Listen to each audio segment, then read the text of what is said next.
36 minutos en el territorio continental ecuatoriano, buscando la verdad en la revista de Opinión Democracia. Queremos saludar a nuestros primeros invitados. El doctor Jaime Costales Peñerrero, un reconocido académico, y el doctor Esteban Ron, decano de la Facultad de Ciencias Sociales y Jurídicas de la Universidad Internacional SEC. El tema que ponemos en análisis, la consulta popular. Doctor Jaime Costales, ¿cómo afrontar esta campaña en donde ya vemos esta acción de quienes le hicieron tanto daño, pero con hechos, no con cuentos, y por ello incluso han llegado a sentencias ejecutoriadas por corrupción y por acciones que tanto daño hicieron al país?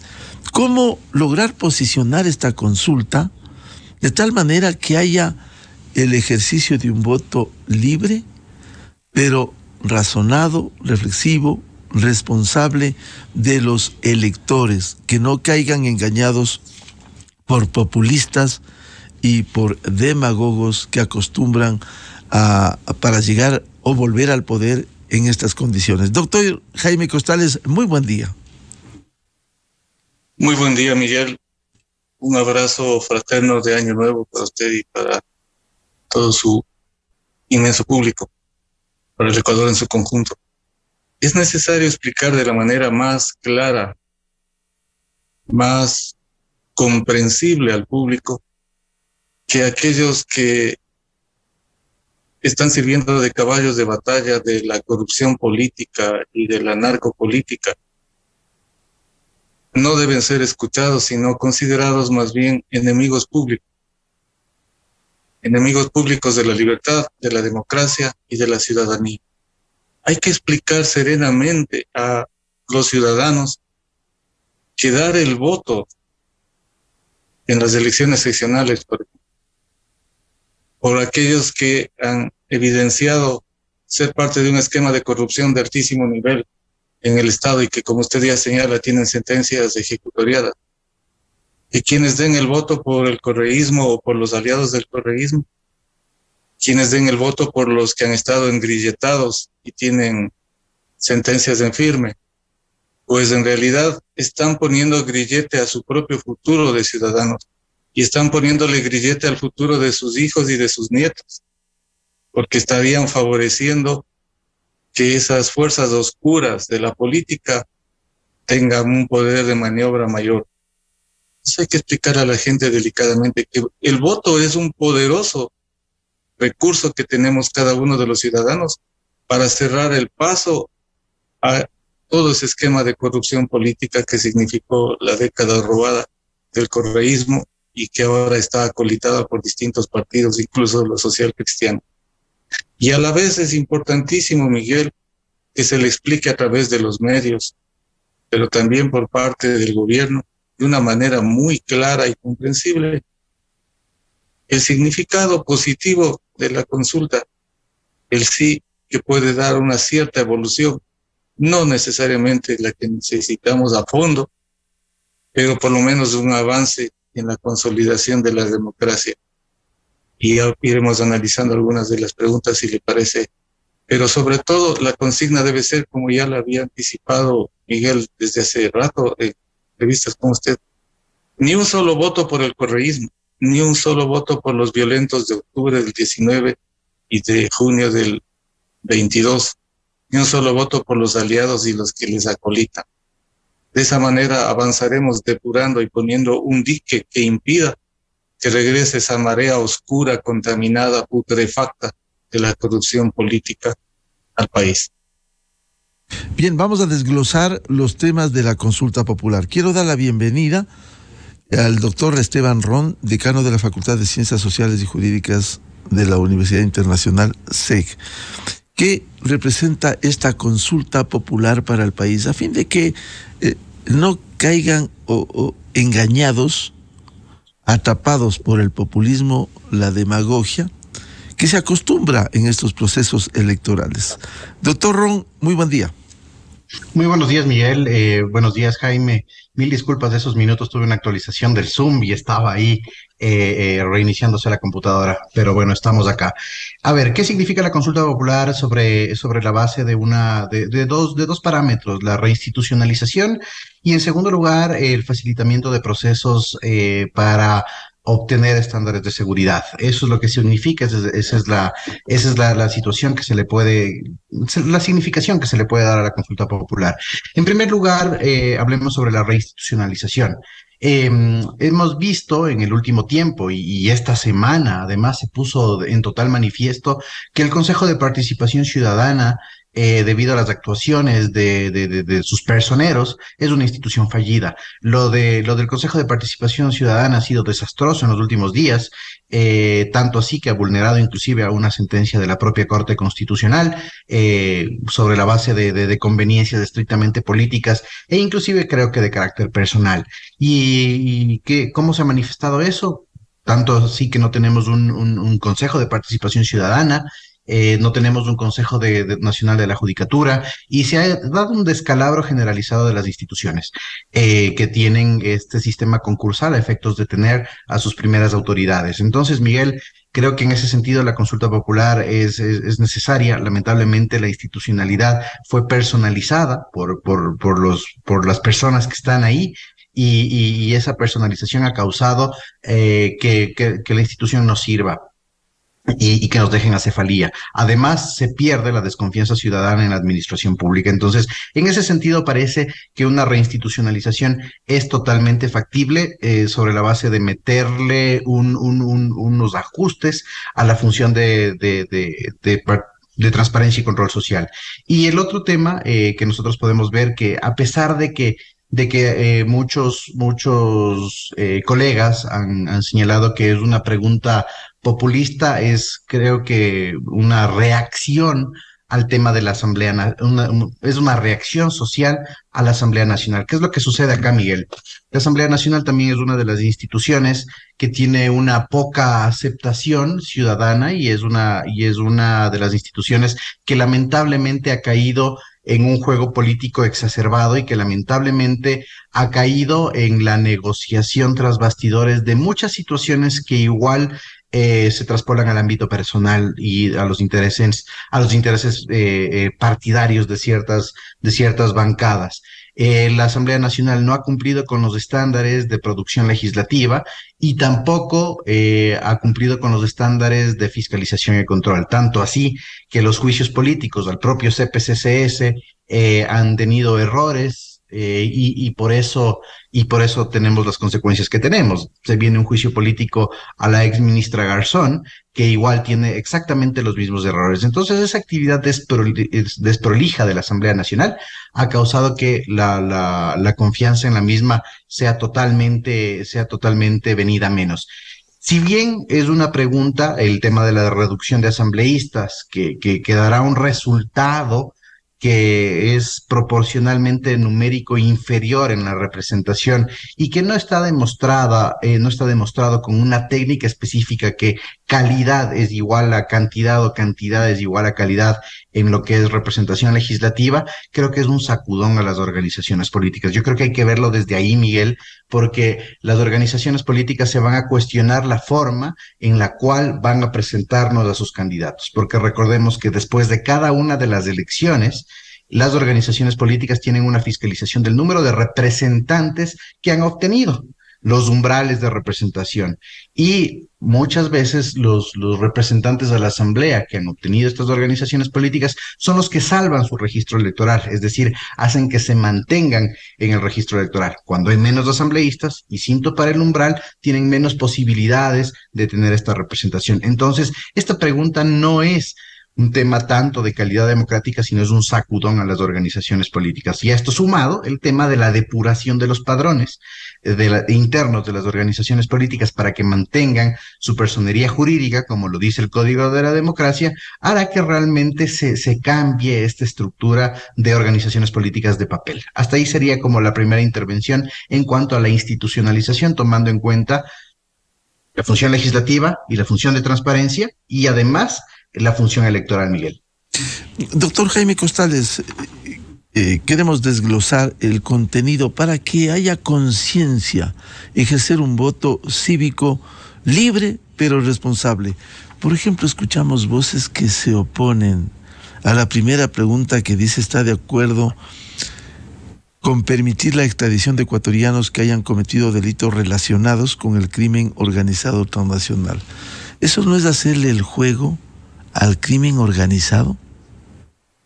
Por supuesto que sí, porque la política se ha contaminado profundamente de crimen en el escenario internacional y específicamente en el escenario ecuatoriano. Si bien la pregunta no es lo suficientemente radical como sería necesario que sea, porque debería incluir expresamente a los delincuentes políticos, ¿no?, como parte de la delincuencia transnacional. De todas maneras, es un avance darle el sí a esta pregunta porque va a permitir poner un cierto límite, una cierta frontera que disuada hasta cierto punto y le dé un margen mayor de maniobra a la sociedad ecuatoriana y al Estado como para poder reducir los niveles de corrupción y de delincuencia internacional. Pero de todas maneras yo creo que hay que ir más al fondo del asunto. Estas reformas son positivas, pueden permitir un avance en la consolidación de la democracia y en el control de la delincuencia transnacional, pero también tiene que irse hacia el control de la delincuencia política. Por eso vengo clamando desde hace décadas que se debería proponer de la manera más clara y radical que la corrupción política de alto vuelo sea considerada crimen de lesa humanidad, de tal manera que pueda ser perseguible y pesquisable de oficio, no solo en el país, sino en el mundo entero. Pero ese es un acuerdo que hay que lograr a nivel global, ¿no?, a través, por ejemplo, de Naciones Unidas, lo cual es complicado, pero hay que ir avanzando positivamente en la evolución de la democracia. Sin embargo, lo de fondo, mi estimado Miguel y Esteban, es una transformación profunda de la conciencia colectiva. Mientras eso no suceda, estamos girando en un carrusel inconcluso, en una repetición perversa de viejos vicios de la política y de la baja calidad de la democracia. Entonces, se tiene que ir consolidando una maduración de la conciencia colectiva. Esa es la gran tarea. Por eso yo, como a usted le consta, propongo una y otra vez, casi obsesivamente, que es necesario construir una suerte de psicoterapia colectiva que incremente la resiliencia, es decir, que el ecuatoriano promedio se valore a sí mismo y le quite poder a estas mafias políticas y a la narcopolítica, de tal forma que se pueda reconstituir el tejido de la democracia y los ciudadanos sintamos que somos realmente actores sociales que van en... Importante, Miguel, que hay que compartirlo con la gente. Las votaciones son el 5 de febrero. Estamos justamente a un mes de aquí. Y se van a cumplir 26 años de un 5 de febrero importantísimo que la gente se está olvidando. El desgobierno macabro y corrupto de Bucaram fue sacado del escenario gracias a una movilización inmensa el 5 de febrero de 1997. Entonces, este 5 de febrero del 2023 debe ser un segundo 5 de febrero, una manifestación pacífica, no violenta, como es la que propongo desde hace décadas, ¿no?, impecablemente no violenta, muy lejos de esos altercados violentos, agresivos de la toma de Quito y de otras ciudades que se produjeron en el 19 y en el 22 por parte de ISA y todos sus...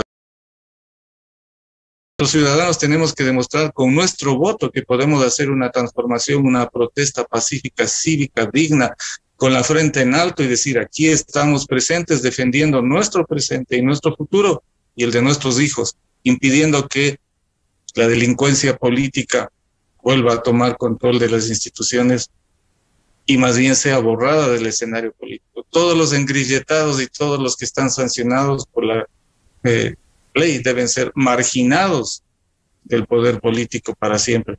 Y entonces por eso hay que profundizar una segunda rebelión, pero pacífica, serena, con el voto, un arma poderosísima de conciencia cívica que puede a la delincuencia política. Doctor Esteban Ron, esta primera pregunta, quizás, si bien nos llena totalmente la expectativa, de alguna, como decía el doctor Jaime Costales, de alguna manera no es un avance el decirle sí a la extradición de ecuatorianos que hayan cometido delitos relacionados con el crimen organizado transnacional? Decir no, ¿qué significado tiene? Claro, Miguel, y justo recordaba el día de ayer el espacio que tuvimos gratamente contigo y con el doctor Rafael Ollarte hace un par de semanas, y decíamos que hay que entender la extradición en sus dos niveles. La extradición es activa y pasiva. En este caso, nosotros estamos abriendo la posibilidad de que el Ecuador sea un país que haga la extradición pasiva, es decir, que la extradición sea pedida por otro país para que los ecuatorianos sean juzgados fuera del país dentro de un régimen de colaboración. ¿A qué nos referimos con esto? A que después de que nosotros o después del proceso de consulta popular y se apruebe esta pregunta, el Ecuador va a tener que firmar acuerdos bilaterales o multilaterales con diversos países a efectos de que los nacionales puedan ser trasladados a otro país y juzgados. Obviamente en el intermedio tienen que cumplirse ciertas condiciones, como por ejemplo que el delito sea tipificado en los dos países, sea sancionado de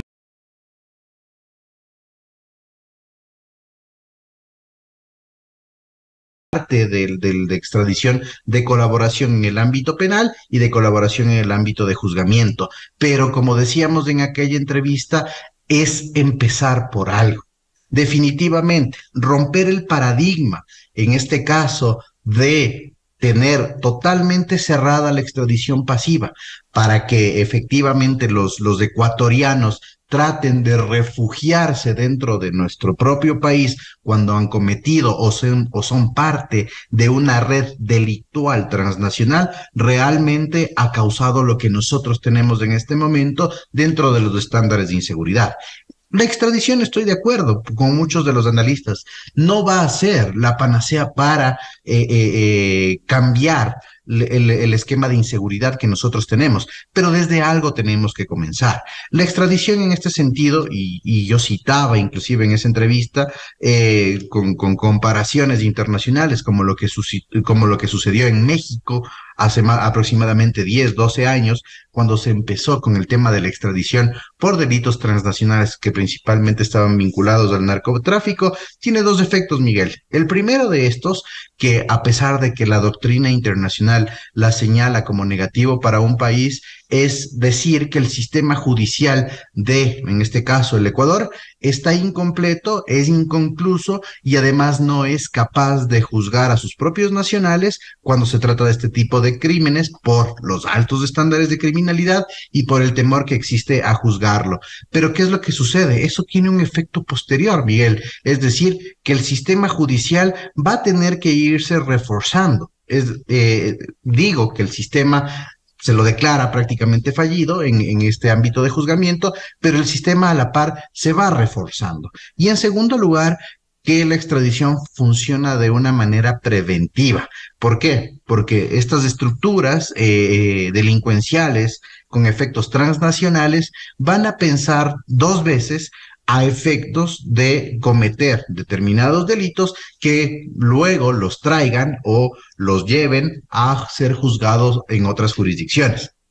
Y sabemos en este caso que definitivamente hablamos de Estados Unidos y que los delitos transnacionales, ¿sí?, tienen que ver principalmente con el narcotráfico, ¿sí?, el tráfico de sustancias estupefacientes para reducir estos estándares. ¿Por qué? Porque definitivamente el Ecuador, y de acuerdo a los últimos datos proporcionados en el 2022, ya no solo es un país de tránsito, sino es un país de acopio. Y una vez que dentro de una estructura de delincuencia organizada transnacional, un país está realizando o significa que hace labores de acopios y está dentro de una red.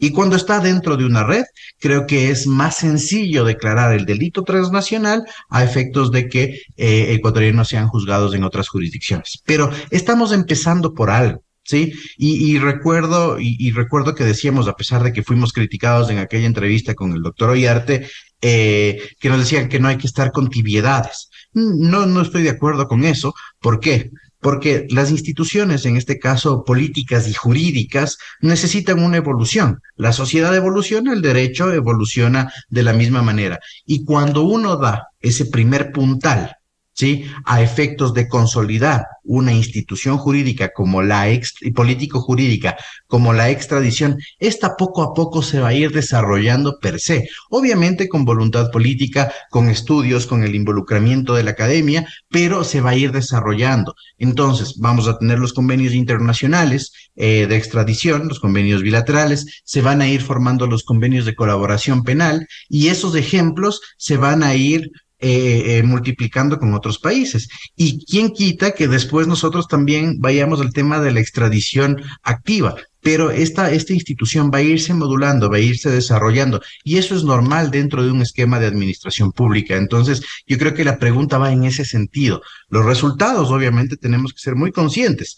No van a ser inmediatos. Esta consulta, como ninguna otra que hemos tenido, al menos en la última década o en los últimos 15 años, es de resultados prospectivos. Ninguno de los resultados de las preguntas que se realizarán el 5 de febrero lo vamos a ver el propio año 2023, sino que los resultados de esto los vamos a ver a partir del 2024, por ejemplo, en el tema del CPCCS y en el de la extradición. Una vez firmada y luego vienen las negociaciones internacionales, igual podremos ver los primeros resultados en el 2024, pero hay que ser conscientes de que de algo nosotros tenemos que empezar, estimado Miguel y Jaime. Vamos a pasar a la otra pregunta que se relaciona con la reforma política tan fundamental. Uno interroga, ¿quiénes con esa baja popularidad de esa asamblea mediocre, quiénes pudieran estar de acuerdo no solo en reducir el número de asambleístas, sino que por el resultado del censo poblacional debiera crecer el número? ¿Quién pudiera oponerse a que haya, aunque no soluciona totalmente esta reforma política, por lo menos mejores controles para esa proliferación de movimientos políticos que se creó precisamente en el gobierno nefasto del correísmo? Se denostó a la clase política, en parte había razón, pero luego proliferaron los movimientos. Esta pregunta le traslado al doctor Jaime Costales, pero por favor, luego de la siguiente pausa publicitaria. A continuación, XFM se une a una cadena nacional. Con el mismo esfuerzo que pones para cumplir tus metas, para cumplir tus sueños, para hacer realidad tus objetivos, hoy el Ecuador te necesita. Es momento de capacitarte para ser miembro de una junta receptora del voto, porque la democracia está en tus manos. Tu participación aporta en la toma de grandes decisiones de todo un país en las urnas. Acude de manera obligatoria a las capacitaciones presenciales y refuerza tus conocimientos de forma virtual. Infórmate www.cne.gov.es. Consejo Nacional Electoral, elecciones seccionales, CPCCS y referéndum 2023. La democracia está en ti. Esta fue una cadena nacional. Miguel Rivadeneira en la revista de Opinión Democracia. 7:01 en el territorio continental ecuatoriano. Esta es la revista de Opinión Democracia, buscando la verdad, con los doctores Jaime Costales y Esteban Ron, respecto de la consulta popular.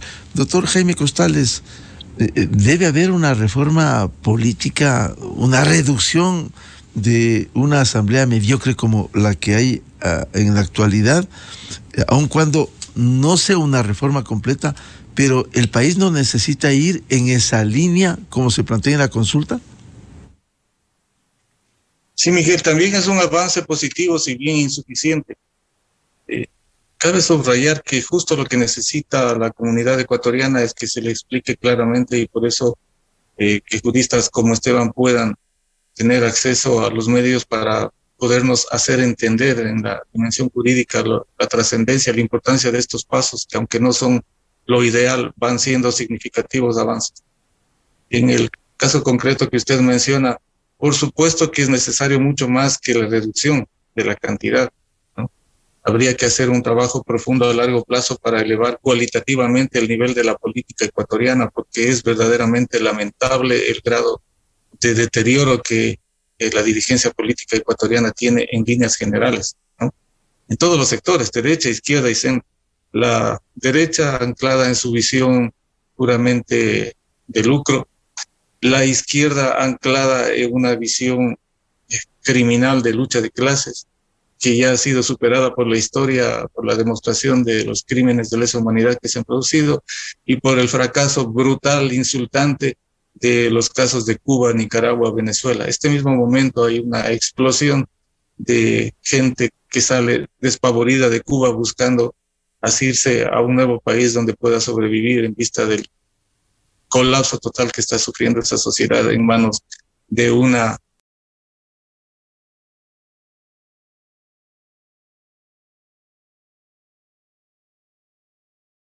positivamente en la línea de esa reducción de los asambleístas, de su número, pero a largo plazo nuevamente hay que consolidar algo que, perdone que lo vuelva a decir, pero es que me desespera, estoy casi 4 décadas en los medios y desde el inicio proponía, es necesario que se establezca una legislación clara y contundente que exija pruebas de salud mental y de coeficiente intelectual para poder ser candidato a cualquier cargo público. La asamblea que tenemos ahora, en líneas generales, con la salvedad de las excepciones, que sí las hay en varios sectores, de gente patriota, de gente profunda, inteligente, pero en su conjunto la asamblea es un insulto a la inteligencia y a la historia, es un basurero de la política ecuatoriana. Entonces, tenemos que avanzar positivamente, progresivamente, en ir logrando calidad de ley. Pero por eso mismo la votación de febrero tiene que ser justamente en la línea de una autodefensa de los ciudadanos para cerrar el paso a la corrupción política y para exigir el mejoramiento de la calidad del liderazgo. Gran parte de la evolución de una sociedad está determinada por la calidad de los líderes, mujeres y hombres que conducen, que proponen, que desarrollan una creatividad colectiva. Lo que necesitamos es ya no la vieja, terrible y genocida lucha de clases en la que algunos grupos obsesivamente siguen empantanados y que solo le lleva a la destrucción social. Necesitamos construir la sinergia de clases, una cooperación inteligente. Y el ciudadano común también tiene que asumir su propio liderazgo. Eso es lo que se llama resiliencia.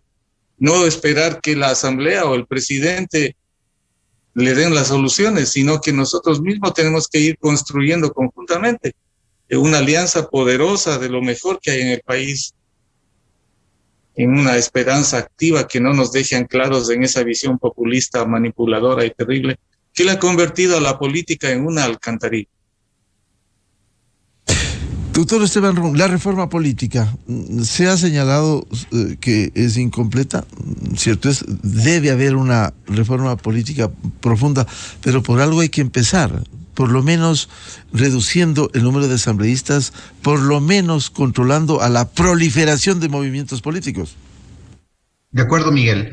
A ver, esta pregunta es bastante compleja de análisis porque definitivamente en relación a cómo el gobierno la plantea sobre la base de la reducción de los asambleístas, no hace alusión al principio de representación proporcional que nosotros tenemos en el país.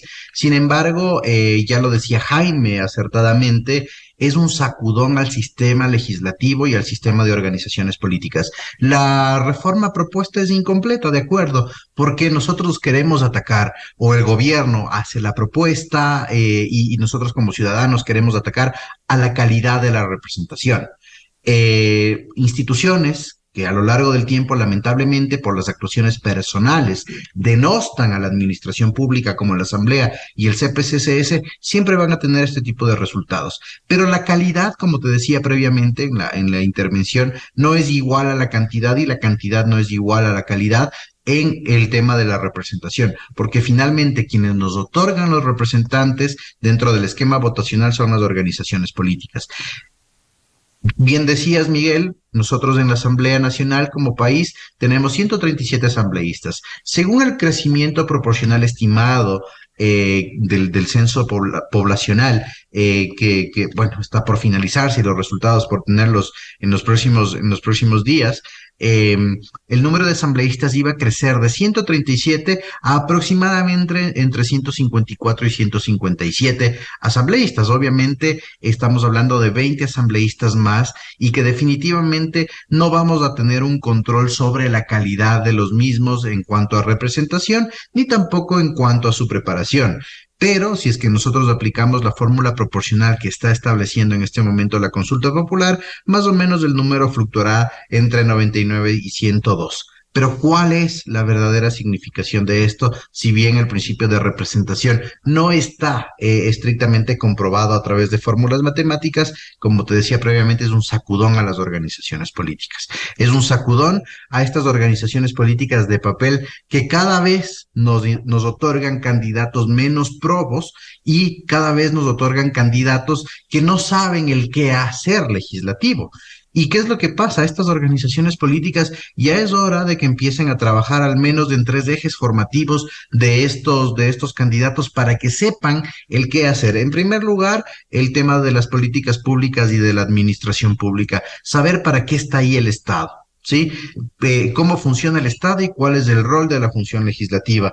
El segundo es el tema de la configuración estatal y las relaciones interfuncionales. ¿Qué es lo que se puede hacer dentro de la propia asamblea a efectos de generar una agenda legislativa o setear la agenda de acuerdo a las prioridades nacionales? Y finalmente la técnica legislativa, Miguel, es deplorable realmente, y bueno, con las excepciones del caso, como Jaime lo decía, es deplorable que los propios asambleístas no conozcan técnica legislativa, es decir, yo me postulo a un cargo en el cual no sé qué hacer y que voy a hacer el ridículo y que voy al show mediático y que realmente dentro de las comisiones, y te hablo con la experiencia del caso, cuando como representante de la academia he acudido a hacer análisis de proyectos de ley, no hacen ni caso de lo que uno está tratando de ayudarles. Entonces uno tiene que entrar y decirles, bueno, van a cometer algunas inconstitucionalidades y eso trae una responsabilidad ulterior. Así que, por favor, les pido su atención. O sea, a ese nivel de reducción del debate legislativo estamos. Pero, si bien es incompleta, hay que entender la complementariedad de esta pregunta con la pregunta del CNE. En esta pregunta se va a reducir el número de asambleístas, lo cual ya va a ser un sacudón para las organizaciones políticas que después de cada una de las elecciones tienen que reevaluar la representación obtenida. Pero si es que nosotros complementamos esta pregunta con la de la depuración de los padrones internos a través del Consejo Nacional Electoral, también se van a eliminar las organizaciones políticas. Entonces se está atacando 2 frentes. Número 1, la calidad de representación a través del sacudón a las organizaciones políticas con menos representantes dentro del legislativo, pero también a las organizaciones políticas porque no van a contar con estos números a efectos de consolidarse elección tras elección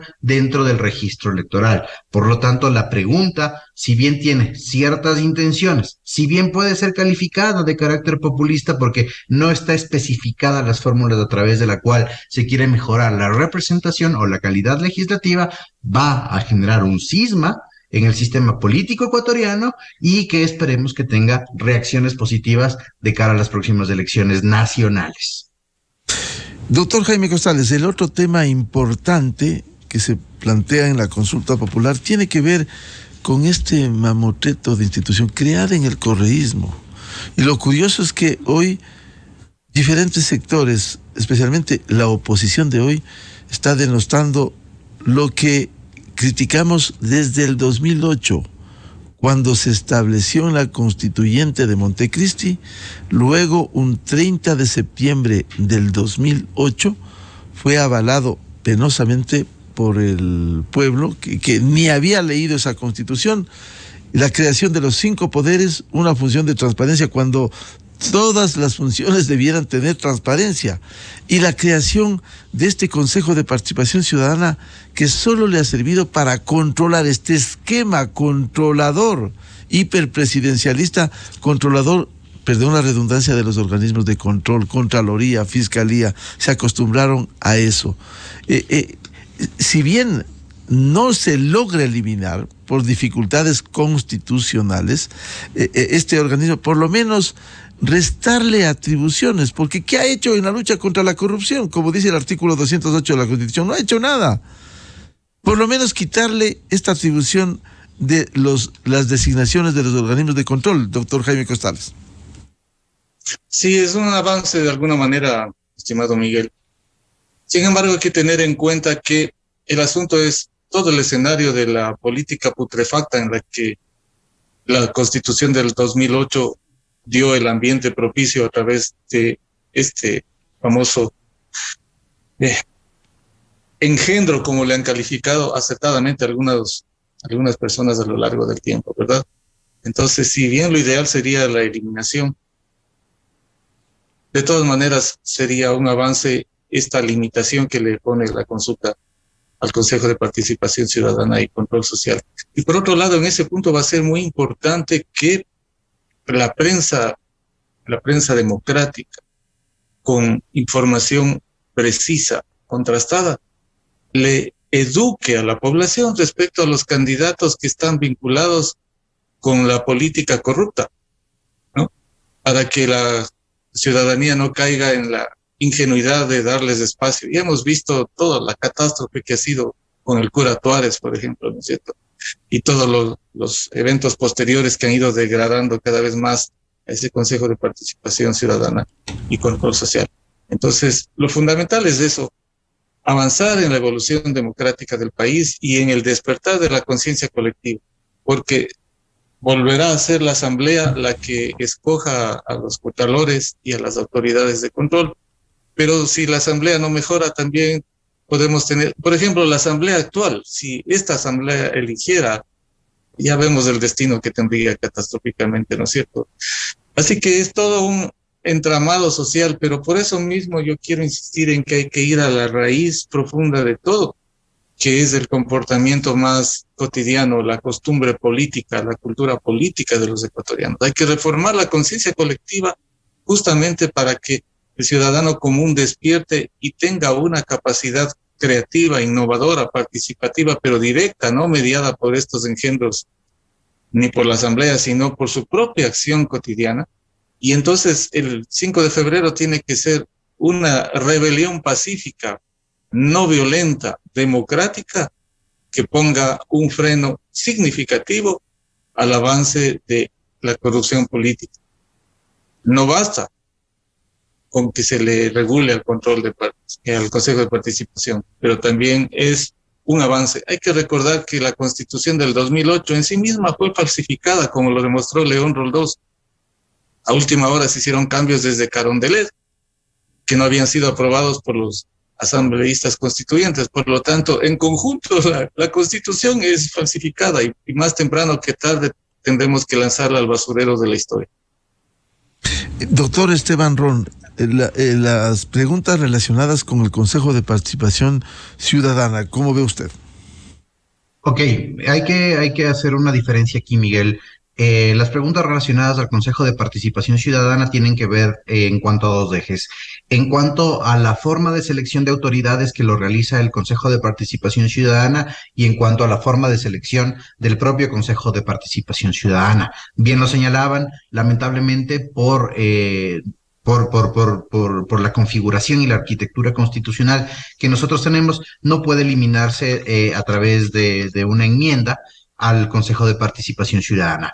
Entendamos que el Consejo de Participación Ciudadana es una institución que lamentablemente ha servido para los intereses del poder, para los intereses del Ejecutivo, y que si bien tuvo una funcionalidad adecuada, entre comillas, porque servía, pero obviamente la línea política era otra en los primeros años de funcionamiento, a raíz de que cambia la configuración y que sus representantes son candidatos de elección popular, realmente ha venido a menos. ¿Cuáles son las tres principales funciones del Consejo de Participación Ciudadana? La primera es la selección de autoridades de carácter nacional. La segunda es un tema de corrupción, pero que tiene que ver en cuanto a la recepción de denuncias y a la investigación de las mismas. Y en tercer lugar, el tema de dictámenes de héroes y heroínas.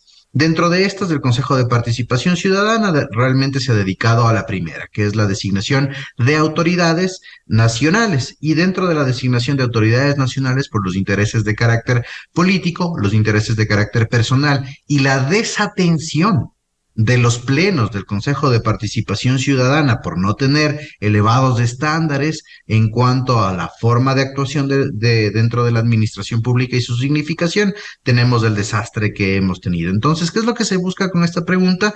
Que la selección de autoridades pase directamente a la Asamblea Nacional, para que la Asamblea Nacional, a través de un ejercicio en primer lugar de representación. Recordemos que los asambleístas, mal o bien, representan a todos los ecuatorianos. A través de un ejercicio de representación formen comisiones con además la participación ciudadana. ¿Cómo se configuran estas comisiones, Miguel y Jaime? Viene la comisión nombrada por la Asamblea, están miembros de la Asamblea. En segundo lugar, hay comisionados ciudadanos y entra la academia. Entonces se forma una tríada en la cual está el principio de representación, el principio de participación ciudadana y el principio técnico garantista a través de la participación de la academia. Y son estas comisiones las que van a seleccionar a cada una de las autoridades que obviamente en los últimos 2 años no han sido atendidas por el Consejo de Participación Ciudadana. Esa es la forma en la cual se va a realizar los concursos. Obviamente hay concursos abiertos y hay concursos cerrados. Los concursos abiertos son aquellos en los cuales cualquier ciudadano podemos postularnos a través de una postulación directa, como por ejemplo el Consejo Nacional Electoral, el Tribunal Contencioso Electoral, a la Contraloría General del Estado. Entonces nosotros nos vamos a ir a postular directamente dentro de la propia Asamblea. Y el otro que son las designaciones o concursos cerrados. ¿A qué me refiero con esta? Cuando los representantes vienen de ciertas instituciones del Estado o desde el propio Ejecutivo a través de un sistema de ternas. Por ejemplo, la Procuraduría General del Estado, las superintendencias y lo que estamos viendo en este momento, el descalabro con el Consejo Nacional de la Judicatura. Entrarán a estas comisiones y estas comisiones son las que van a designar. Hasta ahí se rompe este esquema que lamentablemente el Consejo de Participación Ciudadana lo ha dejado de lado en los últimos tiempos y deja que las comisiones realmente funcionen solas y le echan la culpa a estas. Y ahora, ¿qué es lo que pasa con el propio Consejo de Participación Ciudadana? Y eso hay que recordar, la consulta es prospectiva. De aquí a las próximas elecciones, ¿sí? Es decir, de aquí a las elecciones del 2027, nosotros ya no iremos a las urnas para seleccionar a miembros del Consejo de Participación Ciudadana, sino que es la propia Asamblea, ¿sí?, la que designará a sus miembros, a sus 7 miembros, a través de un régimen concursal. Es decir, quien quiera ser consejero de participación ciudadana debe acudir a un concurso a la Asamblea y someterse a un escrutinio de carácter de oposición y méritos. Esos son los 2 cambios sustanciales. ¿A qué responden cada uno de ellos? En primer lugar, Consejo de Participación Ciudadana, institución fallida que va a tener mermada la función de realizar los concursos para designación de autoridades y que se queda con 2. La primera, que son las investigaciones de anticorrupción o de la corrupción, que además está cruzado con la Secretaría Anticorrupción del Ejecutivo y con la propia Contraloría, y tendría que hacerse una disquisición y ver qué es lo que realmente o a qué se van a dedicar. Y la segunda, el dictamen de héroes y heroínas. Entonces es una institución mermada, ¿sí?, que los consejeros tratarán o quienes lleguen tratarán ciertas funciones, pero hasta ahí nomás. Y lo más importante aquí es el tema de la designación de autoridades, Miguel. Creo que todo el país ya es consciente, y yo creo que ya es consciente el país en todos los niveles territoriales, e inclusive dentro de esa conciencia colectiva que decía Jaime, que no tenemos autoridades por el CPCCS, por la negligencia del mismo y por el juego político al que se han sometido.